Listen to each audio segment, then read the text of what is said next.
taking crazy pills. Maybe I had a good night's sleep. Maybe I woke up on the right side of the bed. But I'll tell you, I'm feeling a little optimistic about this Patriots offense and their ability to turn things around as we move forward into this season. And I have several reasons why that is. Maybe it's just me smoking the hopium, but I really feel like quitting on this Patriots offense at this point would not be the smartest thing in the world. So let me tell you a few reasons why I feel that way. And again, thanks for joining us here on this Thursday, Nick Cattle Show, Spotify, Apple Pods, and YouTube.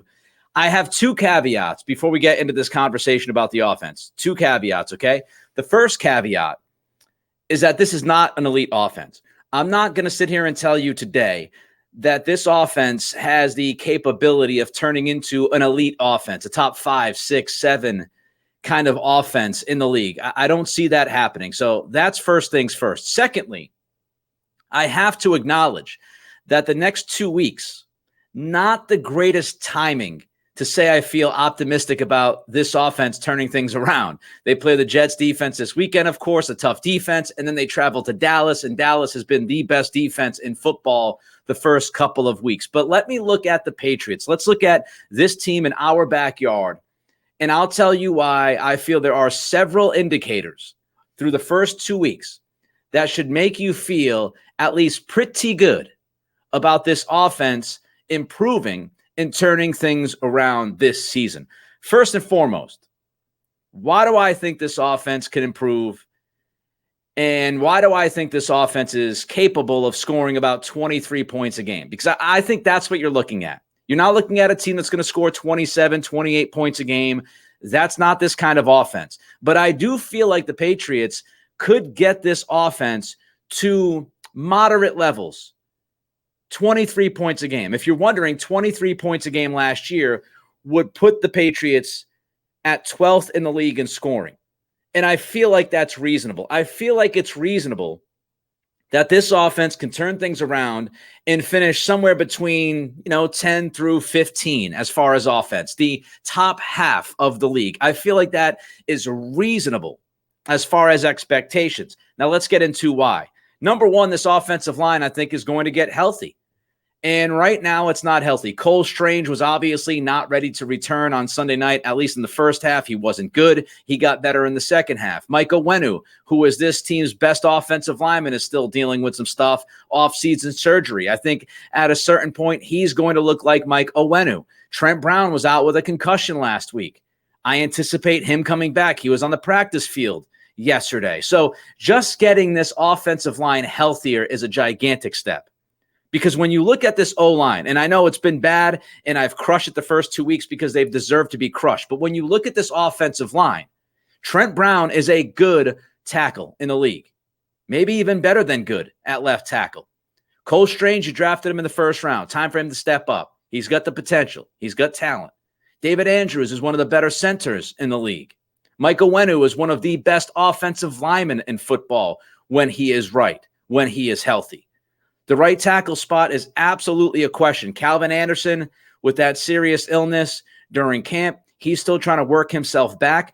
And I think we saw some positives from Vidarian Lowe last week. And what makes me even more confident in saying that is that the guys who watched the film, the Evan Lazars, right, the Phil Perrys, the Greg Bedards, they will tell you that Lowe was pretty good last week. So if you have Trent Brown, Strange, Andrews, and Owenu healthy and playing to their level, you can deal with Vidarian Lowe on the right side at right tackle, and you could even give him some help. So once this offensive line gets healthier, I think this offensive line will be much, much better.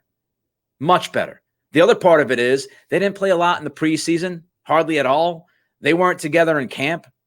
So they have to gel. They've got to gain that chemistry, that cohesion, a Tommy Heinsohn word back in the day. They've got to get that cohesion working up front. And with more reps, more practice, I think you'll see that. They've got a new offensive line coach, obviously, in Clem. So the offensive line, we should anticipate this offensive line being much better as the weeks progress. That's number one. Number two, the red zone offense. I hit on this yesterday in my positives. They've been good in the red zone. They've been actually the fourth best team in the NFL in red zone offense this year. When you look at what they've done, 71.43% touchdown rate. It's fantastic stuff. That would be number one last year in the league. The Cowboys actually finished number one in the league last season at 71.43%. So they're not having issues when they get into the red zone. They're not having issues at all. Fourth best red zone offense. And here's the thing. People might say, well, Nick, yeah, they're good in the red zone, but how about between the 20s? Like, this offense just hasn't had great momentum. That's not necessarily the truth. The truth is the Patriots offense, they've been moving the football really, really well. I'll say it again. If you think I'm crazy, I'll say it again. The Patriots have been moving the ball really well. When you look at the rest of the league, Evan Lazar tweeted this out, even being one-dimensional, they've had no run game through the first 2 weeks. Here's Lazar's post. The Patriots have had 16 drives end on the opponent's side of the 50-yard line. That's tied for most in the NFL. Now, that's not all moving the football, right? That's not just all on the offense. That's on the defense. That's creating turnovers. That's special teams, the return game, all of that I understand. But the Patriots offense has put themselves in a position to be highly successful this year by being on the plus side of the field. Here's the problem. 16 drives ending on the opponent's side of the field, which is tied for the most in the NFL. The problem is, Evan Lazar posts, the Patriots have only come away with points on 6 of those drives, 6 of the 16 drives, which is the second lowest rate in the league. So you're getting to the plus side of the field. You've just been incapable of finishing most of those drives, which is the true issue. And now why is that? I'll tell you why that is. And if you've watched this team, like I'm sure all of you have, if you're listening to this podcast or watching it on YouTube, don't forget, give us that thumbs up, like it, helps us, more eyeballs, subscribe as well. Only takes a second of your time. But it's really coming down to 3 things. It comes down to penalties, sacks, and turnovers. Those 3 things have absolutely killed drives for this team through the first 2 weeks. I went back in the lab, okay? I'll give you some numbers. The Patriots, if you don't count the kneel down at the end of the first half, right? It's Miami. If you're not counting that kneel down, 12 of the 23 drives this year, more than half, 12 of your 23 drives have had either a sack, a penalty, and or a turnover. Some have had a couple of sacks. Some have had a penalty and a sack. Some have had a sack and a turnover. More than half of your drives this year have included a sack, a penalty, or a turnover. Out of those 12 drives that you've had one of those 3 things happen, out of those 12 drives, you've scored a touchdown and a field goal. So you've scored twice out of those 12 unclean, dirty drives, let's call them the good old dirty drives. You've scored twice out of those 12, quote unquote, dirty drives, which is 16.6% of those drives. Now, when you look at clean drives, this offense has had 11 clean drives, which means no penalties, no sacks, no turnovers. Out of those 11 clean drives this year, you've had 6 punts, you've had 4 touchdowns, and then you had the 4th and 3 decision against Philadelphia by Belichick, which I disagreed with. You're in field goal range there. So you could argue, out of the 11 clean drives to the Patriots offense this year so far, you should have scored in 5 of those. 5 of those, which is a 45% conversion rate. So when you don't give up a sack, when you don't have a penalty, when you don't turn the football over, when you're just running your offense and not shooting yourself in the foot, you should have scored on 45% of those drives. When you shoot yourself in the foot, which this team has done too many times, more than 50% of their drives, they've shot themselves in the foot. You score just over 16.5% of the time. Play clean. Play clean. Get rid of the penalties or at least limit them significantly. Stop turning the ball over, of course. And don't give up sacks. that set this offense back to 2nd and 18, 2nd and 19. Here's another thing why I'm optimistic about this offense turning things around here in this season. Your quarterback is playing well, and I'm not going to go too deep into this, just give you a couple of numbers. Mac Jones is playing well. We've talked about it on this pod through the first 2 weeks. Against pressure, this is Mac Jones versus pressure, according to Pro Football Focus. He has the 5th best quarterback grade in the NFL against pressure. He's been the 5th best quarterback in football when he has been pressured this year. So if you think Mac just pees down his leg and panics, not true. 5th best quarterback in football against pressure. And overall, big picture from 30,000 feet, with all the issues we've talked about, the offensive line, the lack of a run game, no play action, all of those things, shooting yourself in the foot. With all of that stuff happening, Pro Football Focus has Mac Jones ranked as the 12th quarterback in the league right now. So Pro Football Focus is telling us that Mac Jones is the 12th best quarterback in football through 2 weeks, which I don't think is crazy. Had him at a B- against Philly, had him at a B last week against Miami. I've said from the very beginning, I've been very consistent on Mac Jones. Top 12 to 15 quarterback in the league. I believe that's where he is. That's his ceiling. 12 to 15. He's not a guy that is going to carry you. You can win with him, but you're not going to win because he carries you week after week after week. It's just not that kind of quarterback. Few other things. The run game is going to improve. The run game is 23rd in rushing attempts so far. That's going to change. They're 22nd in yards per carry so far. That's going to change. They're 27th in yards per game on the ground. That is going to change. Ramondre Stevenson is one of the best, arguably the best offensive player on this team. And I would say he is the best offensive player on this team. And he has done nothing for you so far this year. That's going to change. Offensive line gets healthy. They gel, they block better, they start getting to the second level. Stevenson gets going, run game gets going, changes the offense, no longer one-dimensional. I also think we could look forward to Pop Douglas developing as long as the coach doesn't sit him down for fumbling the football. I think Pop Douglas will continue to develop, will continue to improve, and Pop alone will help this offense's ability to have some explosion. He'll help right off the line of scrimmage. He'll help with yak. He'll make those explosive plays that we've been missing here through the first 2 weeks. So I think Pop will get better. So that's why I don't think it's crazy to believe that this offense can improve to where it's been right now. I'd say it can improve at a number of different levels. The offensive line should get healthier. It should gel. It should get better. The run game should get better because of that, which will open up the play action. You get more Pop Douglas involvement, more snaps for him, and then you open up the offense for the tight ends. So maybe I'm just smoking the hopium, but I don't think I am. It's a huge if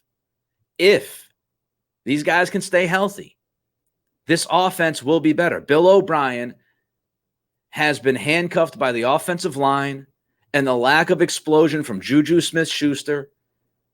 He's figuring out what he has right now with the bullets flying, but I think this offense will get better. Again, 2 caveats. I don't think they're elite, and I understand and I acknowledge and I appreciate that the next 2 weeks this offense might not look great against the Jets and Cowboys defense. Rate, review, like, and subscribe. Don't forget, every eyeball helps us out. Tell your friends, tell your family, tell your coworkers about the Nick Cattle Show. Let's jump to this.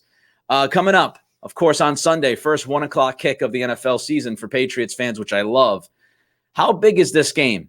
How big is this game this weekend? My preseason prediction was 8-9. I kind of waffled from 9 wins to 8 wins to 9 wins, but I finished at 8-9. And when I broke down the schedule and did the old WLLWWLLLWLW, that game, when I went through that in the first 4 games this season, I had the Patriots at 1-3. I had them at 1-3. I had them winning against Miami on Sunday night, had them losing week 1 to the Eagles, had them losing at the Jets when Aaron Rodgers was the quarterback, and had them likely losing to Dallas in Dallas week 4. If the Patriots can win on Sunday, they're still right on track. Now, that's not the greatest track because, again, I had them at like 8 wins or so. That's not awesome, but they're right on track as far as expectations. couple things fall their way, they could finish with better than 8 wins. 1-3 would not be the absolute end of the world. Dallas will be the favorites, of course, in Dallas next week, no doubt. I don't believe, and I hope I'm proven wrong, I do not believe this team has the type of talent to win, 10 of 13 games. If you lose this game and then you lose in Dallas, you're 0-4. You need a miracle. You need to win 10 of the next 13 to likely have a shot at the playoffs, finishing with 10 wins. So yes, this game on Sunday is significant. It's critical. I won't say must win because it's the third game of the season and stranger things have happened and teams have gone on big time runs. So I'm not going to go to that length, but this game is critical. It's crucial for the Patriots to win on Sunday. And if you do win on Sunday, there's a possibility. Again, I'm not smoking the hopium. At least I don't think I am. If you do beat the Jets and Zach Wilson on Sunday, things could get interesting.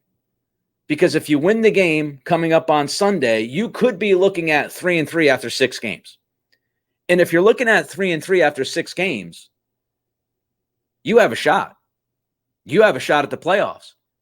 Because what people aren't talking about a lot right now is the AFC as a whole. I'm sure many of you thought that the AFC was going to be the best conference. It was going to be the dominant conference. It was so deep with teams that could make the playoffs, could make runs. It was supposed to be the deepest, the meanest, the best conference in football this year. Well, there are only 2, if you've looked at the standings, dos teams in the AFC that have started their season at 2-0. Miami and the Ravens. Miami and Baltimore are the only 2 teams in the AFC conference that are 2-0 right now. That gives you a chance. The door is open. If you fast forward and you get through week 6 and you're 3-3, there are going to be a lot of other teams in your conference that are looking at 2-4 and 3-3.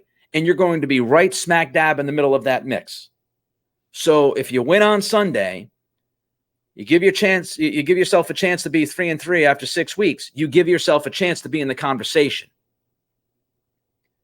And if you are 3-3, now you have a chance to pick up a little bit of momentum. And I know the schedule gets tougher and all of that, but you do have an opportunity to continue to get better. You could be 3-3, healthy offensive line, offense is playing better, defense is playing well, and then you've got your rookies taking steps throughout. The rookies aren't going to plateau, folks, in week 4 or 5. They're going to continue to develop and get better. That's how this works. And you're talking about some key pieces here. You're talking about Pop Douglas. Maybe if Juju continues to look like he's playing on one leg, maybe you bring in Kayshon Boutte and make him active. And maybe by week 6 or 7, he understands he needs both feet in bounds. So you've got Pop, you've got Boutte. You've got Christian Gonzalez, who's only going to get better. You've got Keon White, who is only going to get better. Same thing with Marte Mapu. So by my count, that's 5 rookies that are going to develop and get better as hopefully the team's getting better.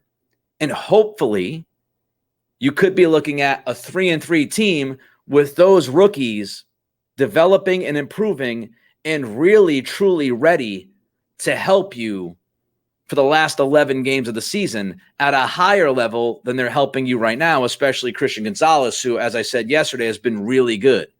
I think Gonzalez has been really, really good. And hey, maybe going on the road this week will actually get these guys to focus and play a little bit better and limit the mistakes. Fingers crossed. I'm not too confident that we're going to see a whole different team on Sunday, but maybe getting away from Gillette, maybe getting away from the noise, maybe that kind of stuff will, help them improve and play better on the road. Maybe they turn things up. Rate, review, like, and subscribe. We're on Spotify, Apple Pods, YouTube. And, I see us creeping towards 300 subscribers on YouTube, which means an awful lot to me. Honestly, every single one of you that take time to listen to this show, to watch this show, you mean the world to me. One-man band, relying on myself, Kelly, my wife, helping me with some things technically. But this is just me. So I appreciate all of the great comments and all of the feedback and all of the support that I've had, and we'll continue to build this community. All right, finally, we'll wrap today's podcast up with Bill Belichick and some thoughts about him possibly getting a little bit more aggressive after what happened on Sunday night. Now, Mike Giardi wrote about the defense at Boston Sports Journal, and here's what Mike wrote, a couple of excerpts here. Sunday night felt like the Patriots' home game against the Bills last year, i.e., just don't embarrass us. And then, because the final score looks competitive, we believe the team is closer to their intended target than they are. Giardi goes on and writes, do you remember that night against the Bills? The Pats had been run out of the building by Buffalo in the regular season finale the year before and the playoff game. Josh Allen and company had gone 23. This just makes me puke. 23 straight drives against the Patriots without punting. Mind-boggling. Ridiculous. So that evening, Giardi points out, Belichick had his defense play soft, keeping the likes of Stephon Diggs and Isaiah freaking McKenzie and Dawson Knox in front of them. Allen, too. One of my favorite sayings is death by 1,000 paper cuts. Well, Giardi writes, death by 1,000 cuts is better than allowing explosives. So Giardi's point is, hey, look, the Patriots did the same damn thing on Sunday night against Miami that they did against Buffalo last year, and that was they played soft, they played scared. Now, I actually don't have a huge issue with the game plan. If you're going to play that way in between the 20s, I don't have a huge problem with that. I think it actually makes sense. You know, Miami is more explosive than Buffalo. They really are. Nobody on Buffalo, and I love Diggs, but nobody on Buffalo is Tyreek Hill. Jalen Waddle is ridiculous. You saw Mostert. You saw other guys, Ahmed. You saw that team speed. Miami's offense, even though I would easily take Josh Allen over Tua from a skill standpoint, the overall offense, Buffalo doesn't do a great job running the football. The overall offense is better for Miami. So I don't have a big issue with Belichick saying we're gonna lay back here. We're not going to give up 30-yard chunks. We're going to make these guys meticulously move the football down the field and get to the red zone. Now, here's the problem. If you're going with that game plan, you have to stop them in the red zone. And they did not do that. The Patriots did not do that in the first half against Miami. 2 out of the 3 times they touched the red area, they scored touchdowns. And one of them on the inexcusable play when Kyle Duggar just failed to get a jam on Tyreek Hill after the motion from Miami. Duggar just missed the jam or didn't even try to jam him, and it was an easy-peasy 1-2-3-0 reception for Hill for the touchdown. If you're going to play that way, I understand the logic in playing that way, but you can't give up touchdowns if you're going to play that way because then everything becomes easy. And that's what happened in the first half for Miami on Sunday night. Everything was just way too easy. So will Bill get aggressive? Because I think you could limit the big play without losing your aggressiveness. You could limit the big play, for example, by telling your cornerbacks to be physical when the guys get off the line of scrimmage. I understand that if you miss a jam, that speed's going to kill you. But risk, reward. Tua is a guy who he looks at his first read. And if the first read is not there, he's not the same quarterback. So I would have liked to see more physicality and more urgency at the cornerback and safety positions. And I'd like to see more jamming being done at the line of scrimmage. You can be more aggressive and physical without laying over or laying down rather and saying, okay, all right, guys, just run us over. Have fun with your chunk plays. You can have that physicality and that aggression. You don't have to play soft to limit big plays. You just don't have to do that. And I wonder if Belichick is going to let the youngins loose over the next couple of weeks, especially on Sunday against Zach Wilson. Will the coach let his young guys get a little loose? Will he trust Christian Gonzalez to man up Garrett Wilson and say, hey, look, you got that one-on-one matchup. I'm trusting you, rookie. Take that dude out the game. Will he do that? Will he entrust Gonzalez? There was some of that in the second half against Miami when Gonzalez had Hill one-on-one. Now, he did have some help over and all that stuff at times, but you get the point. Is Belichick going to eventually say to himself, we've got a number one corner on the outside, and I am going to take advantage of that a little bit more than I have in the first couple of weeks. I wanted to get the rookies' feet wet, which, again, I understand. But I'd like to see them crank it up a little bit. Gonzalez has not shown anything. He hasn't shown anything other than being a really good number one cornerback, a guy who's played at a high level in the first 2 weeks of his rookie campaign. So will Belichick start to show a little bit more trust and confidence in the rookie and start doing some different things dynamically with the secondary and leaving Gonzalez on that island and saying, no, he's our guy. He ain't Darrelle Revis. He ain't Stephon Gilmore. He's not one of those guys yet, but he's really freaking good. Will Keion White get more snaps? Well, he's got to make sure he contains the edge and not lose his ass like he did against Miami on a play or two. I will say that. But again, if you're playing, you've got to look at this boom-bust kind of situation, right? You let Gonzalez be on the island more because you trust his talent. And yes, he's going to make mistakes every once in a while, but he's going to learn from those mistakes, and he's going to be better from those mistakes, and your team will be better because of that. Same thing with Keion White. Yeah, he didn't keep the edge against Miami a couple of times. Learn from it. Allow him to develop and learn from that, play him snaps, and get him going. I think that guy has the talent to change games for you on that defensive line. And Marte Mapu, as he continues to progress, will we see him at linebacker a little bit more? Will we see his athleticism pop out a little bit more? Will you play him more than, 30 snaps? He had more snaps last week than week one. Week one, he had like 9 snaps. So will Belichick be more aggressive with the rookie class as the next few weeks go on? Legitimate question that I have. By the way, speaking of Gonzalez, real recognizes real. Tyreek Hill, not a huge fan of Tyreek. His game is great. On the field, fantastic. Otherwise, I'm out. But here's what Tyreek Hill said this week about Gonzalez. Quote, I was able to go against the rookie. He's real good. Very lengthy corner. Had some real good technique and speed about him. Gonzalez keeps improving. He is going to be known by the end of this year, maybe even a little bit sooner than that. If he continues to play like this and he continues to get better, which we all should anticipate he's going to do because he's a rookie, he has legit number one shutdown cornerback capability. And that should have all of us excited. Because if you have that, you can take more chances on defense. If you have that, you don't need your second corner to be as good. If you have that, now you look at Jonathan Jones and Jack Jones, if he hopefully comes back and he's healthy and he keeps his head straight. Miles Bryant's played pretty well. You start to look at those defensive backs, those corners, and then you start looking at your safety group. Now you can start to take some chances, and now you get a little bit excited, right? So I think that's something we need to keep an eye on is the aggressiveness of Belichick, especially defensively. I do think, obviously, some of that was matchup because it was Miami last week.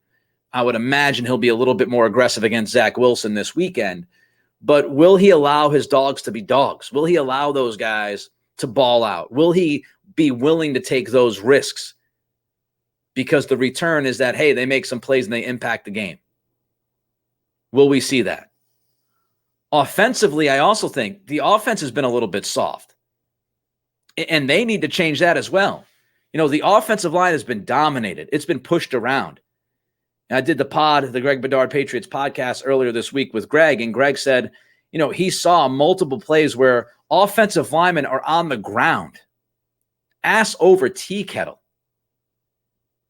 Your offensive line cannot get dominated. This is a team that is supposed to be a very good running team, a team that attacks defenses between the tackles, a team that works with that interior offensive line to get to the second level and push linebackers out the way.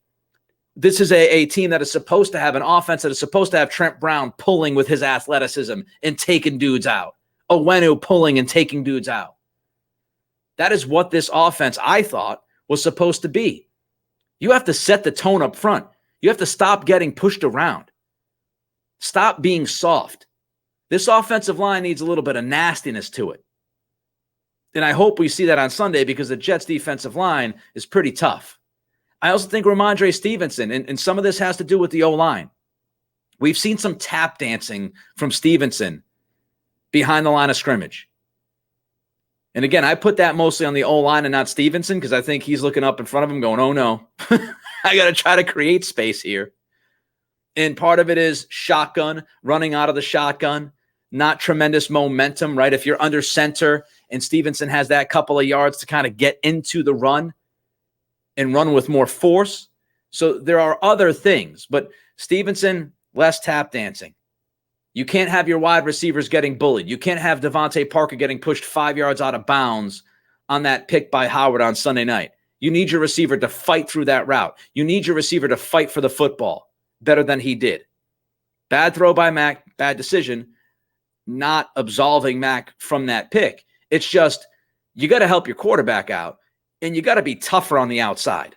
Kendrick Bourne, when it's a perfect bucket throw for a possible gigantic play, you've got to fight. You've got to hand fight and get your arm and hand away from and your wrist away from the defensive back as he's trying to pull you down. You've got to fight for that football. You've got to fight for that position. The defensive back isn't just going to give it to you. So there's been a little bit of softness on the offense as well. Will they show some physicality and toughness this week? Something to look forward to and something that we got to pay attention to. All right, tomorrow we're going to dive deep into the Jets matchup.